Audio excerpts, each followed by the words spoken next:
Capacity utilisation क्या होता है?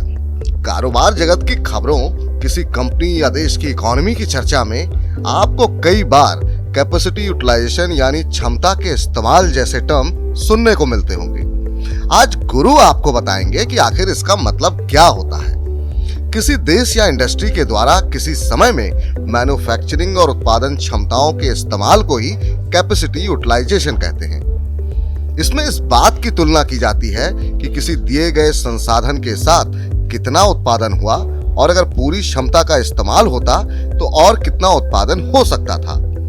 ये एक ऐसा पैमाना होता है जिसका इस्तेमाल ये दर जानने के लिए किया जाता है कि उत्पादन के किस स्तर को पूरा किया जा रहा है या इस्तेमाल किया जा रहा है। इस रेट को फीसद के रूप में दिखाया जाता है। इससे इस बारे में जानकारी मिलती है कि संसाधनों का कुल कितना इस्तेमाल किया गया और किस तरह से कोई कंपनी लागत बढ़ाए बिना अपने आउटपुट यानी उत्पादन को बढ़ा सकती है। कैपेसिटी यूटिलाइजेशन को कई बार ऑपरेटिंग रेट भी कहा जाता है। इसे थोड़ा और सरल शब्दों में समझाते हैं। मान लेते हैं कि आप अपने ऑफिस से छुट्टी लेकर घूमने के लिए कहीं बाहर जा रहे हैं। अब आपने जो बैग लिया है वो काफी बड़ा है और आपका सामान कम है, तो इस वजह से वो आधा ही भरा है। तो ये कहा जाएगा कि इस बैग का यूटिलाइजेशन 50% है या फिर ये बैग 50% अंडर यूटिलाइज्ड है। अब आप कहेंगे कि इस अंडर यूटिलाइजेशन यानी क्षमता से कम इस्तेमाल से फर्क क्या पड़ता है? तो इसे भी बैग के उदाहरण से ही समझते हैं। अंडर यूटिलाइजेशन से आपके बैग में रखे सामान अव्यवस्थित हो जाते हैं। बैग आधा खाली रहेगा तो आप कितना भी सामान सहेजेंगे वे सफर के दौरान उलट पुलट जाएंगे। कुछ इसी तरह अगर आपने बैग में जरूरत से ज्यादा सामान ठूस कर भर लिया तो इसे ओवर यूटिलाइजेशन कहते हैं। लगातार इस तरह के ओवर यूटिलाइजेशन से आपका बैग खराब हो सकता है या फिर वो जल्दी फट सकता है।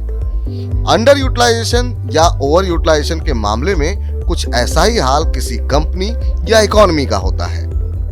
कैपेसिटी यूटिलाइजेशन यानी क्षमता इस्तेमाल कितना हुआ, इसे निकालने का फॉर्मूला है capacity utilization is equal to वास्तविक आउटपुट बटे उत्पादन का अधिकतम स्तर गुणे 100। किसी कारोबार या राष्ट्रीय अर्थव्यवस्था के लिए क्षमता का इस्तेमाल एक प्रमुख पैमाना होता है।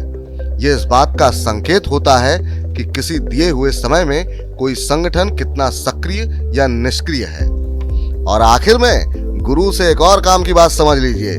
अगर किसी कंपनी का यूटिलाइजेशन रेट 100% से कम है तो सैद्धांतिक रूप से ऐसा कहा जा सकता है कि वो नए इक्विपमेंट्स खरीदने या नई प्रॉपर्टी खरीदने जैसी बिना किसी अतिरिक्त खर्च के अपना उत्पादन बढ़ा सकती है।